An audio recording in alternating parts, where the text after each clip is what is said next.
I want to share some ideas, some thinking. I said I'm interested in dialogue, so we see what happens. I'm feeling a bit nervous, but maybe it's not nervous, maybe it's just a little weak.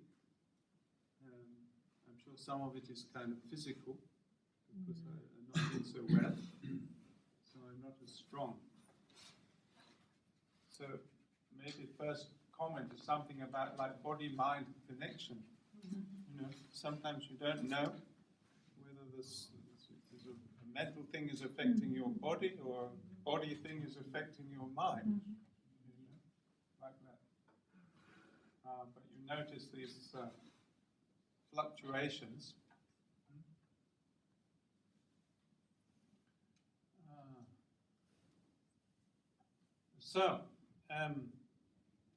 This is an ITZI conference, Zen therapy, but if I use the term Zen therapy, I'm not saying anything that's that specifically Zen.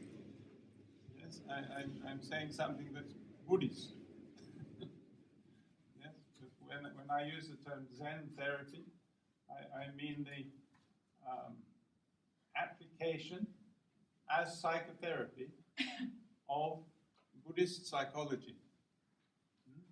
And the Buddhist psychology not limited to one school of Buddhism. And so, in a way that defines, for me, Zen therapy, but then we have to say, what is Buddhist psychology? And I suspect that if everybody in this room had to write down what is Buddhist psychology, we might have some very different answers. There's probably quite a bit of diversity within this room of what the subject is. What are we talking about? And so, this is my slot. My claim, my flag. So I will share with you some of my ideas, but they might be different from yours. And we may then, as the days go on, there may be more dialogue. Because firstly, there is the fact that there is now, I think, fairly well established in the West a sense of what Buddhism is. But this is not necessarily the same as what is established in Asia as what Buddhism is. So it's rather nice to have some people from Asia present. But I certainly find that when I travel to the Far East, I have not been to China, but when I go to Korea or I go to Japan, audiences respond very differently to audiences in the West. And much of this is a response to their presuppositions about what we're talking about. So, I think for some people, what they're thinking about really is people who do psychotherapy, who are psychotherapists or social workers or something of this kind, who have a Buddhist practice. Right?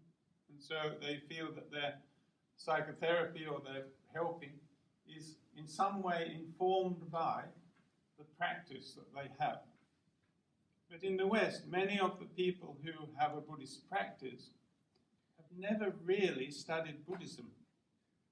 They probably haven't read much in the way of Buddhist sutra. They probably don't know an awful lot about Buddhism per se.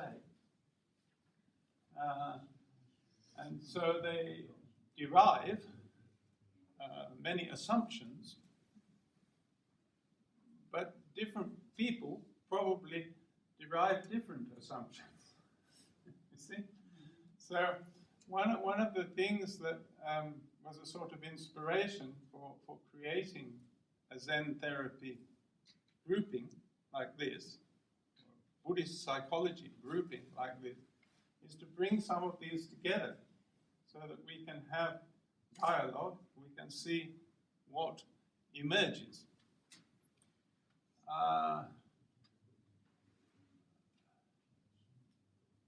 For me,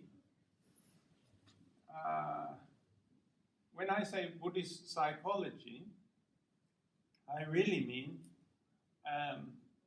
Buddhism presented as psychology. The teaching of Buddha presented in a psychological idiom, if you like, to put it that way. So this is quite strongly grounded in the, you might say, the concepts that informed Buddha's way of thinking. So for me, Buddhist psychology is essentially not so much a mode of practice and more a mode of thinking, a mode of understanding.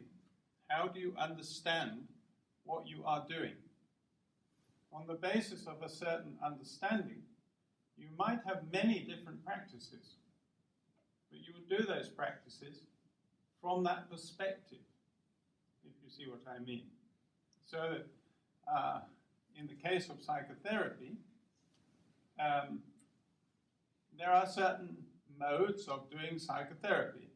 So you can have art therapy, you can have psychodrama, you can have various forms of sitting, talking, conversation therapy. These could all, any of these modes could be informed by psychoanalysis. Any of these modes could be informed by a behaviorist way of thinking. Any of these modes could be informed by a Buddhist psychology. They could be informed by that way of seeing things. When the client says something, how do you understand what they mean? How do you understand what is going on? What is your underlying idea of human nature? What do you think is happening here? You see? And this is, if you like, you could go as far as to say a question of paradigm. It's a sort of encadrement, the frame, yeah, within which you then understand what you are doing. Of course, this could include, what you're doing could include things that are kind of recognizably labeled as, nowadays labeled as Buddhist. Meditation, mindfulness, things of this kind, Tai Chi even, things like this. But not necessarily. You see, you could be using Buddhist psychology and never do any of these Buddhist techniques. This would be different from the opposite. The opposite would be that you use your Buddhist techniques, and really are using them in the frame of Western psychology. And I think a lot of what we come across is actually Buddhist-derived techniques being used in the service of and within the frame of Western psychology. And so my researches, studies over my time, suggest that many of the things that we now think of as Buddhism and are well established as Buddhism, especially in the West, but gradually there's a feedback from the West to the East, we have changed the meaning along the way. You know, perhaps if I say something that might be more to sort of bring it out. At the moment, there is a great craze for mindfulness. We now rather understand mindfulness to mean non-judgmental, acute awareness in the present moment. I don't think Buddha taught that. Kabat-Zinn taught that. You see? And Kabat-Zinn taught it on the basis of what he had learnt from Thich Nhat Hanh. But what Kabat-Zinn taught was not exactly the same as what Thich Nhat Hanh taught him. And Thich Nhat Hanh was already making an adaptation to Western taste. Thich Nhat Hanh has been one of the really great, I'm using the word technically, apologists for Buddhism in the West. In the technical sense of the word apologist, it means somebody who adapts the message to what the audience already think. Yes? So Thich Nhat Hanh was very good at this. He could understand what a Western audience was up for, and he found a way of then shaping the message. I'll give you a good example which will make this clear to you. He discovered that Western people were very reluctant to do prostrations. Yes? They were very reluctant to bow down to the floor. Western people wouldn't do it. But Western people were increasingly interested in ecology. They were interested in the planet. So Thich Nhat Hanh started to teach not you will do prostrations, but we will practice touching the earth.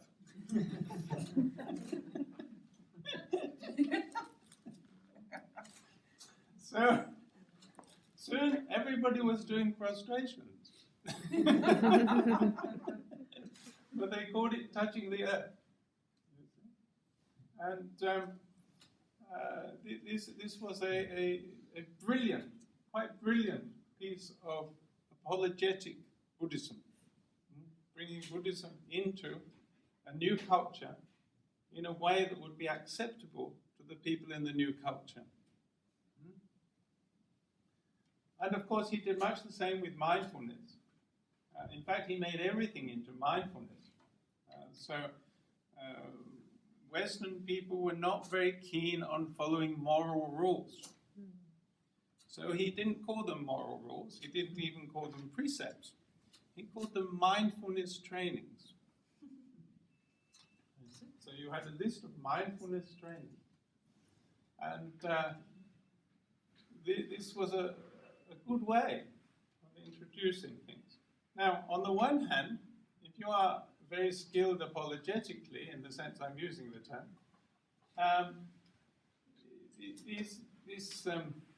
this works. It gets a lot of people doing things, and doing the things that are good to do. But in the process, there can be a loss of meaning. Some of the original meaning has been shifted along the way. So often what I am trying to do is find my way back to the original meaning. I've just written a book, you see it over there, about the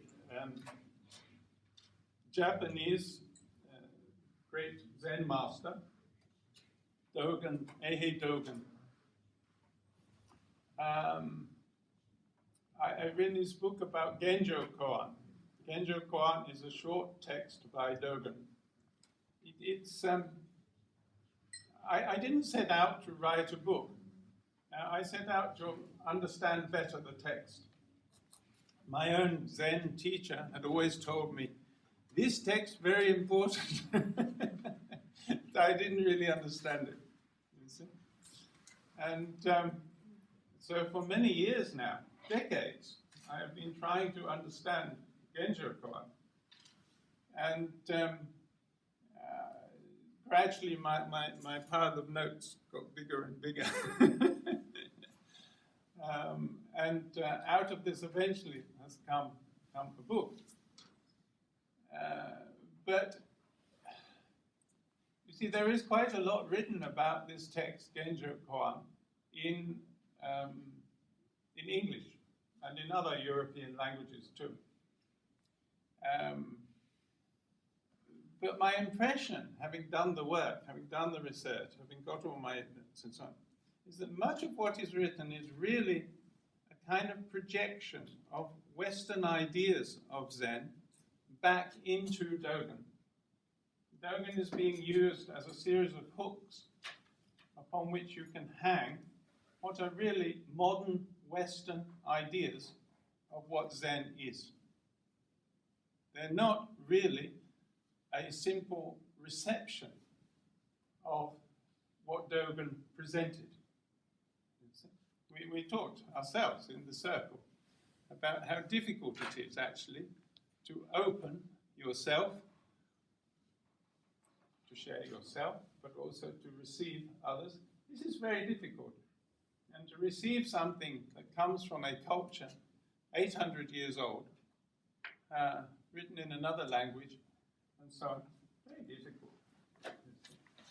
And often I would study this text, and by the end of the day I would think, oh yes, I think I have understood this one phrase or this one sentence.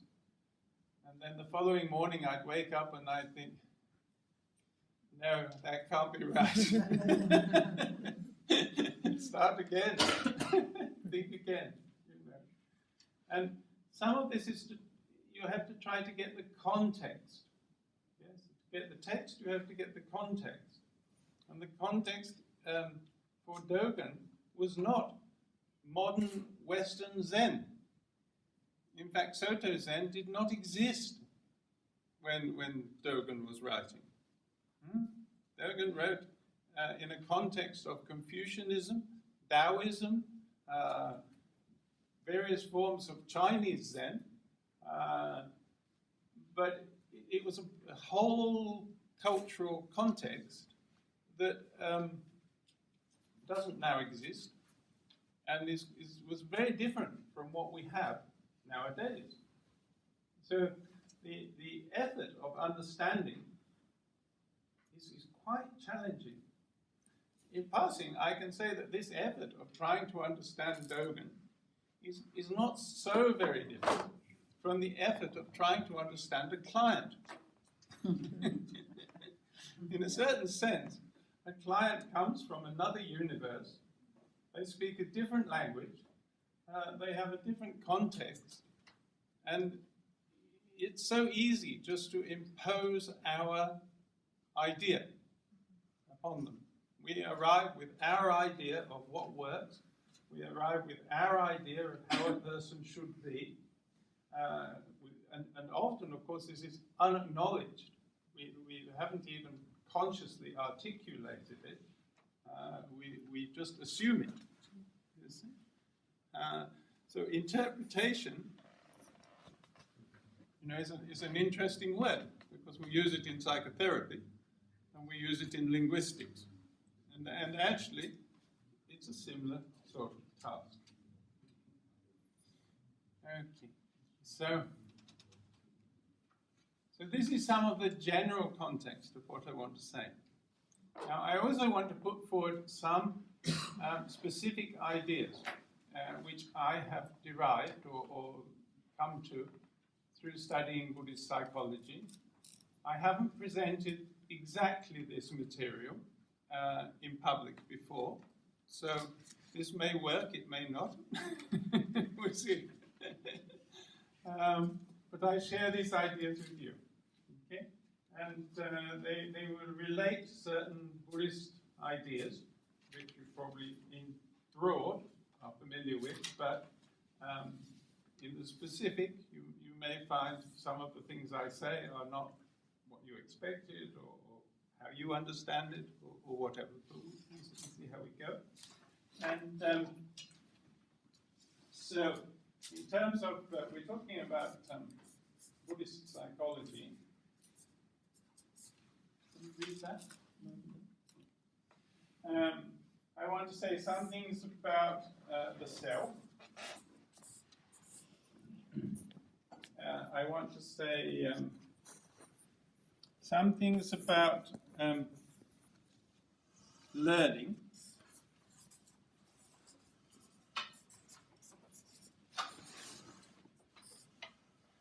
And I want to say some things about addiction and obsession. And then I'll go back to the other subjects, and then we'll come back to them. I think I'll do it that way. We'll see.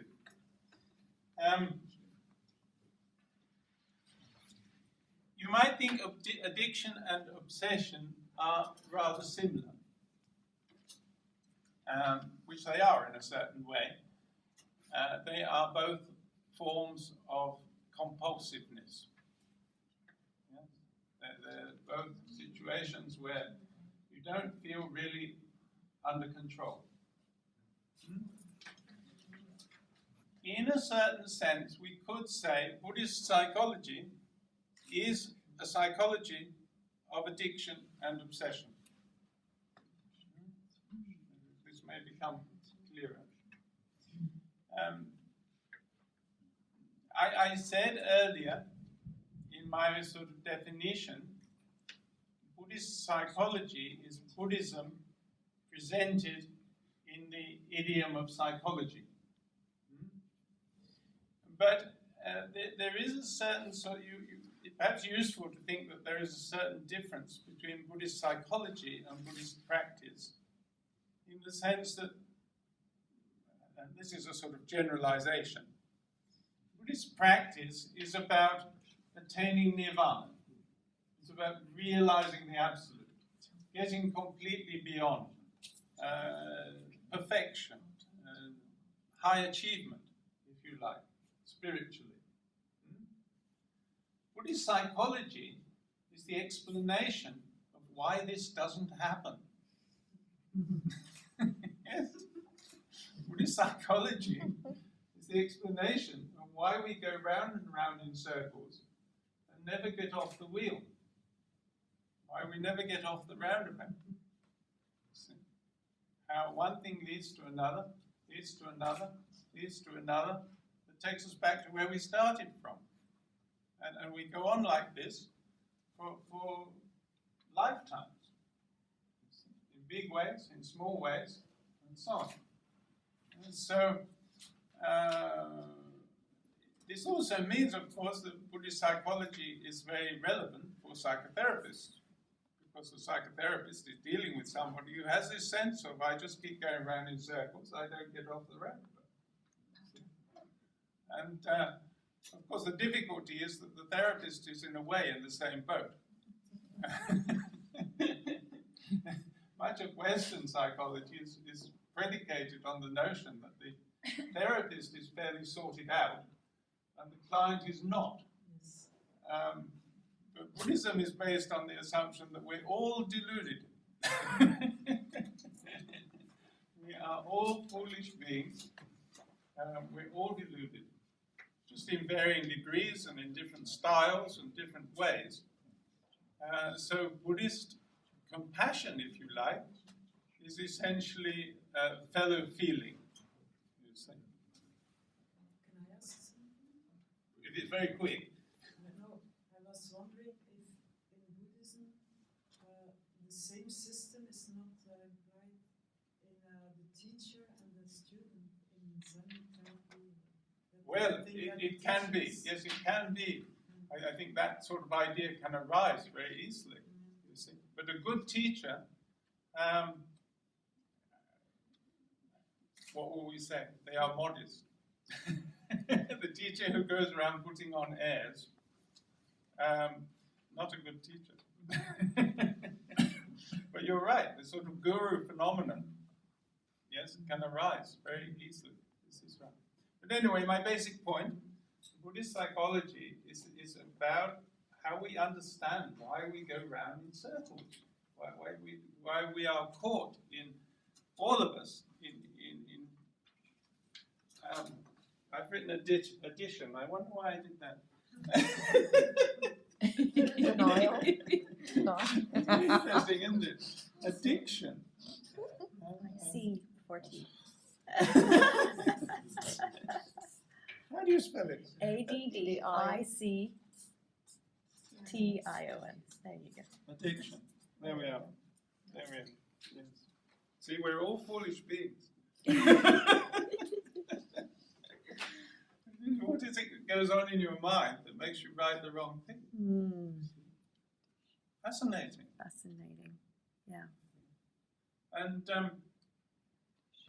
okay, in Buddhism, very simple, we say, one way we summarize the problem, we say greed, hate, and delusion. Yeah. Problem is 3 poisons: greed, hate, and delusion. Yeah. Greed, fundamentally, we mean like the tendency of the mind to be attracted, to seize things. Hate, fundamentally, we mean the tendency of the mind to ward things off, keep things away. This is fear, rejection, all this sort of thing. We say greed, hate is like a shorthand for these 2 basic tendencies of attraction and repulsion. Yeah? And then delusion is the way we build an identity on the back of these tendencies. These tendencies are very fundamental. You find them even in the most primitive forms of life. You know, a single cell organism is attracted or repelled like this. And we also are attracted, repelled. So my first little hypothesis is I want to suggest that addiction is a greed phenomenon and obsession is a hate phenomenon. Addiction is a greed phenomenon, an attraction phenomenon, in the sense that whatever it is you're addicted to, let's take a classic case, heroin, there is something about it that's attractive. Yes? You want it. There's a long-term awful consequence, but there is still something about it that is attractive. You are addicted to alcohol, there's something about it that is attractive. It's an attraction phenomenon. You are sucked into something. But we could say you fail to learn the lesson of it. And this is the important point. You fail to learn the lesson. You don't see the disadvantage. The person smokes a cigarette, they read the packet, it says this will kill you. Oh, that makes them anxious, they smoke another cigarette. They don't actually learn the lesson. See? So some of this question of why do we go around in circles is why do we not learn the lesson? Because one person does learn the lesson, another person doesn't learn the lesson. What's the difference? This is what we must investigate. So addiction is an attraction phenomenon to something that has a deleterious consequence, a destructive consequence, that we don't learn. Obsession is not the same. Classic obsession is washing your hands. You wash your hands 100 times. The person who washes their hands 100 times does not get a pleasure from washing their hands. They are not attracted to washing their hands. They don't do it because washing their hands is satisfying. They do it because they are frightened of germs. They are frightened of dirt. They don't want to be contaminated. So obsession is actually a warding off procedure. Okay? So I'm going to use the terms fairly tightly like that.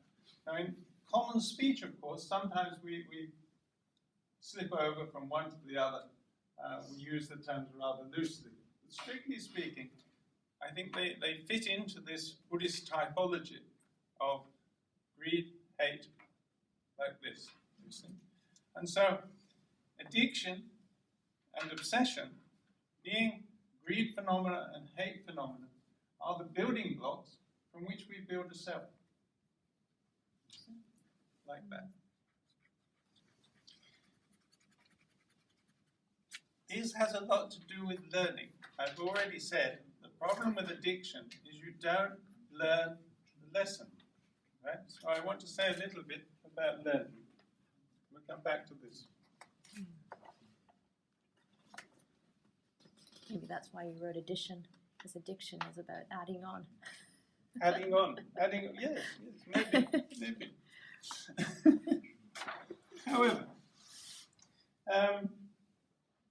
learning. I'm going to give a little model of learning, a set of concepts. It's fairly loose. It is loosely based on some Buddhist concepts, which some of you may recognize. So, from an objective situation,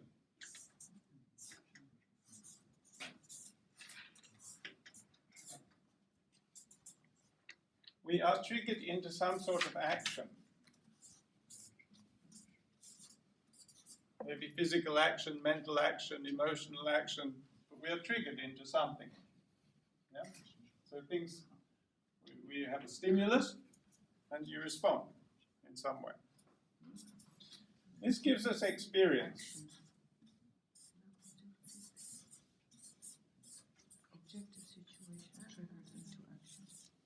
Objective situation, situation outside this, outside. Yeah, you are triggered.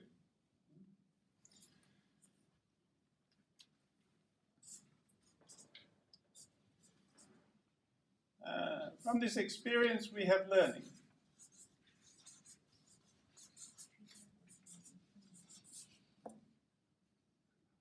And this learning completes.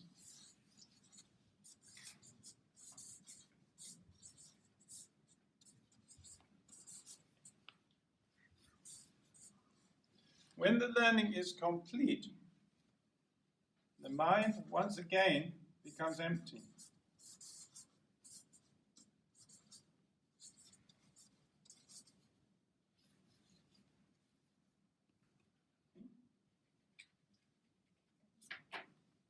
The day before, a couple of days ago,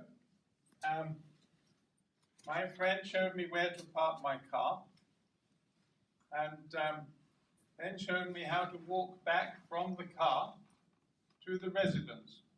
It went through a park, over several bridges, round a corner, past some trees. Okay?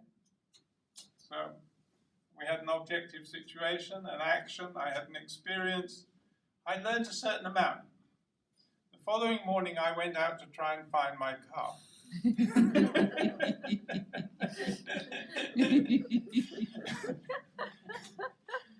I explored a lot of parkland. I found several new streets.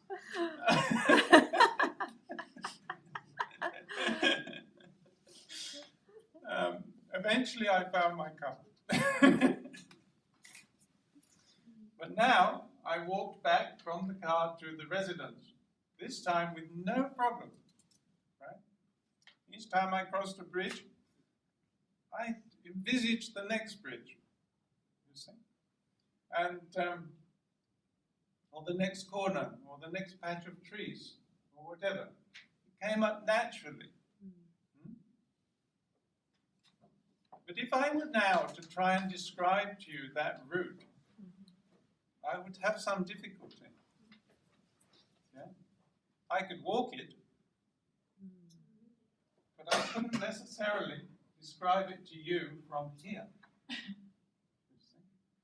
Perhaps if I'd done it many times, then I could.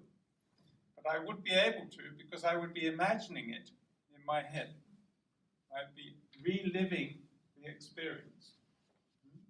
So the learning is very much attached to the action and very much attached to the objectives, objective situation, the next bridge, the next turn, the next path, the little place where we encountered a lady walking a dog, etc. So if I walk that route again, I will always remember that woman with that little dog. I have no idea who she was. But she is part of the route now, you see. So, like that. So things are indexed in our mind in a certain way.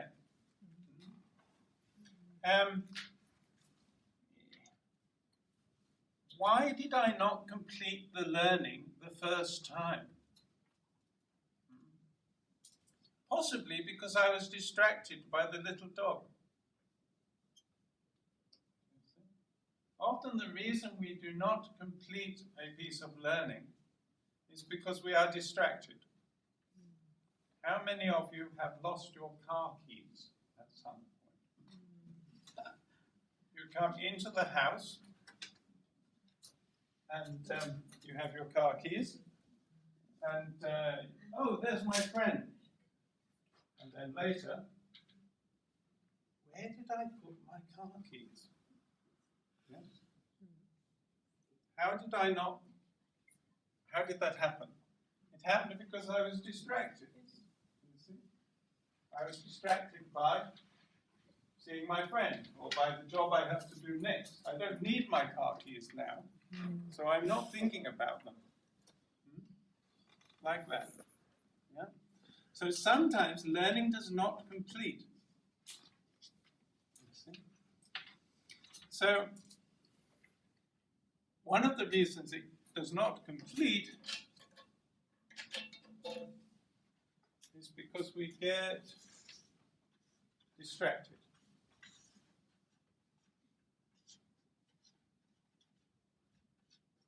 Okay? This is why. Okay. This is what happens with addiction.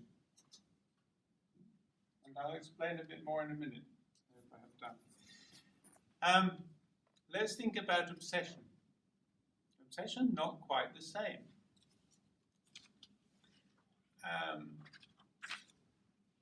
The person who washes their hands 100 times and then needs to wash them again, it's not really that they have not learned the lesson. It's that the lesson, the certainty that they are trying to arrive at is unobtainable. You can never be sure that there are no germs on your hand. You can never be sure that you have reached completion. You see? It's in the nature of the situation. You try to ward things off in order to feel safe. You can never be safe in this life. You can never reach that completion. So the sane person, what we call a sane person, what passes for a sane person is somebody who in these sorts of situations thinks enough is enough. 80% is perfection. Yeah? I leave the house, I go to the shop. Did I switch the cooker off? Perhaps I go back to check. Oh yes, the cooker's off. I start to walk back to the shop. Did I check all of the hot plates or did I only check one of them? You recognize this? You can never reach, you know. So the sane person is the person who at some stage says, well, hell, waste some electricity, so what?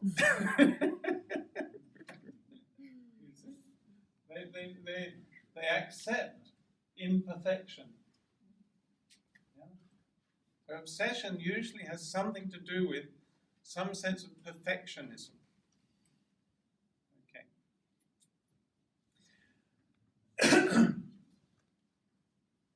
So, my next hypothesis self is an obsession. Self is an obsession. Buddhist notion of self, and I'm talking here about, I'm using this in my understanding of Buddhist notion of self, not everybody's notion of self. You know, Freud and Jung disagreed about what is the ego, what is the self. So there are many different ideas, right? But in terms of Buddhist thinking, the self is part of the problem, or is the problem. The big target of many of Buddha's teachings was the conceit of self. Now, of course, this makes Buddhism distinctive. Many forms of spirituality are really about trying to find your true self. Buddhism essentially says there isn't one. This is a chimera. It's not something you are ever going to find. True self is not available for discovery. There is no such entity. We act with this self-obsession. Now, how does this manifest? This manifests in, like, well, in a social situation. Yeah? Social situation. Part of us is processing, what does this say about me? We are in a constant, never-ending search for the nature of ourself. We will never arrive, but we're at it all the time. We're all the time on the job. What does this say about me? What does this say about me? Perhaps we feel guilty, perhaps we feel smug, perhaps we feel pleased, perhaps we feel displeased, but we are in a research, as it were, about the nature of self, the nature of me. Because we get our idea of me from, if you like, feedback. The way that Desiree looks at me, I conclude something about myself. You see, perhaps she looks happy, and I think, oh, I'm good, I'm doing well. Or she looks disapproving, and I think I've done something wrong. There's something wrong with me. You see, what does this say about me?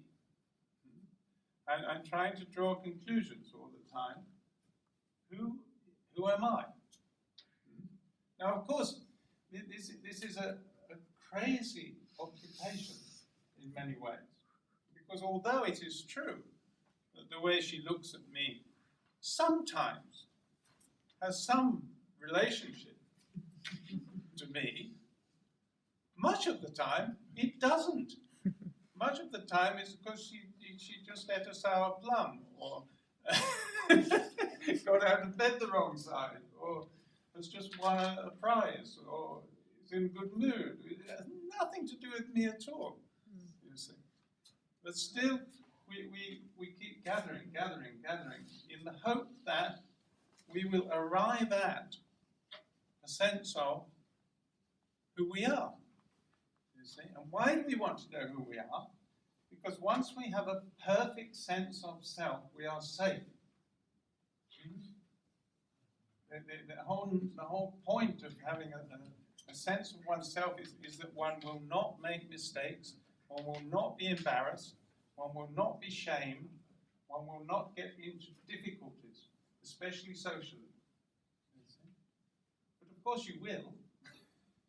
There is no way of arriving at this completion. You see. So this is the sense in which self is an obsession. It's not that you don't learn the lesson, really. It's that the nature of the task is such that you never reach it of my true self. Who am I really? In the sense that we need it, the sense that we feel we need it, which is to ward off danger. Okay. I'm running out of time. Now, okay, so we've got a little bit about addiction, a little bit about obsession, particularly the obsession of self.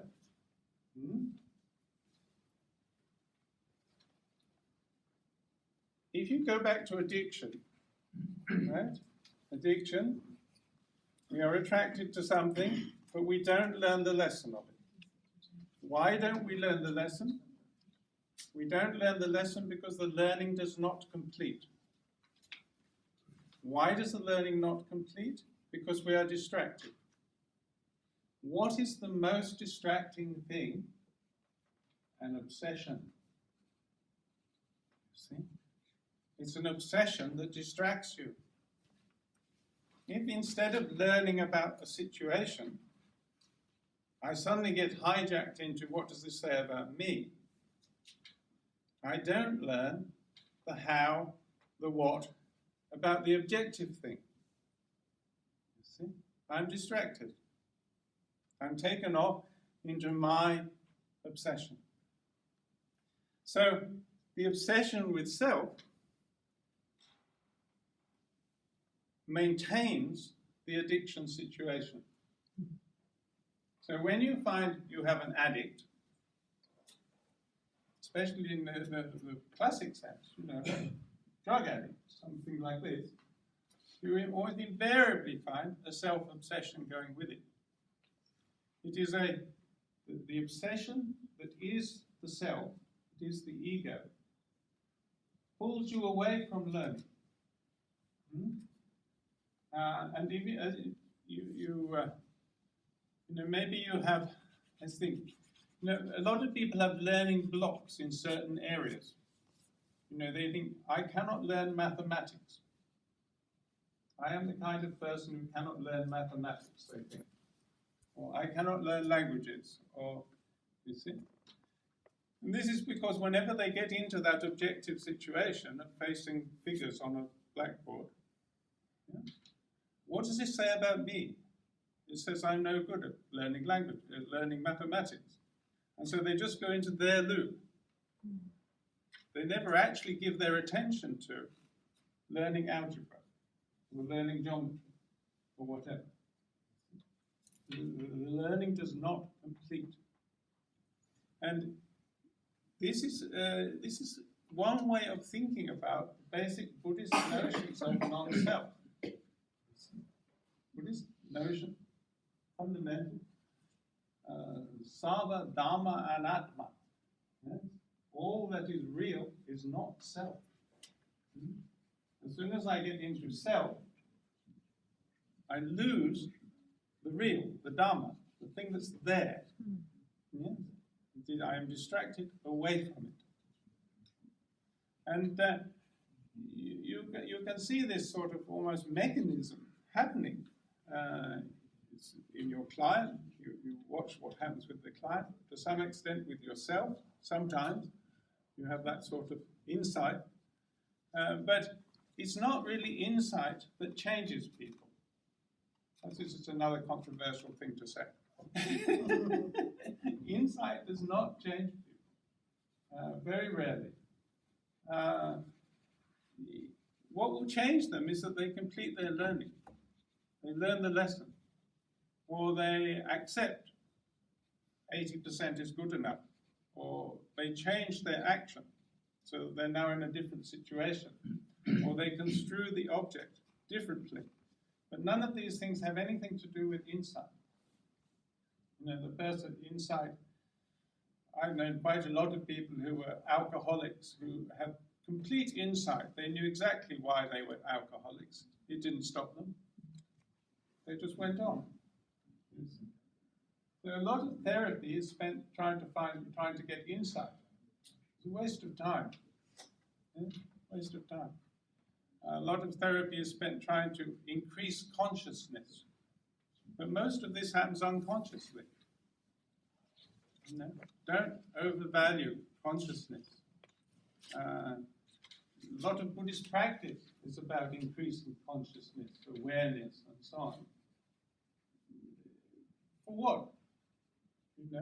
There's nothing intrinsically right about being more conscious or more aware. Nature has given us a certain amount of consciousness, a certain amount of unconsciousness, for good reasons. There should be a balance. You see? Much of this is taken in unconsciously. When I learned the route to my car, it's now in there unconsciously. Yes, the mind becomes empty.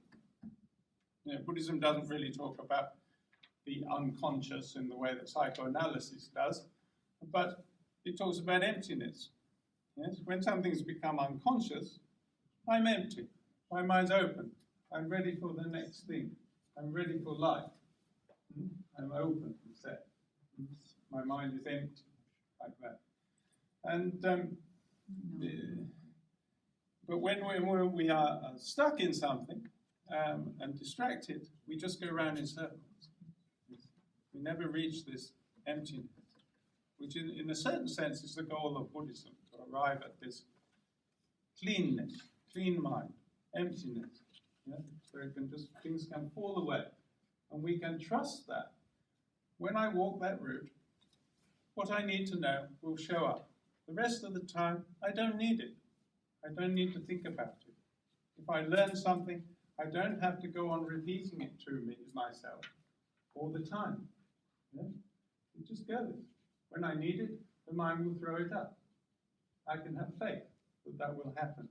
This is the nature of almost all our learning. You know, 99.9999% of the things that you know are not consciously in your mind at the moment.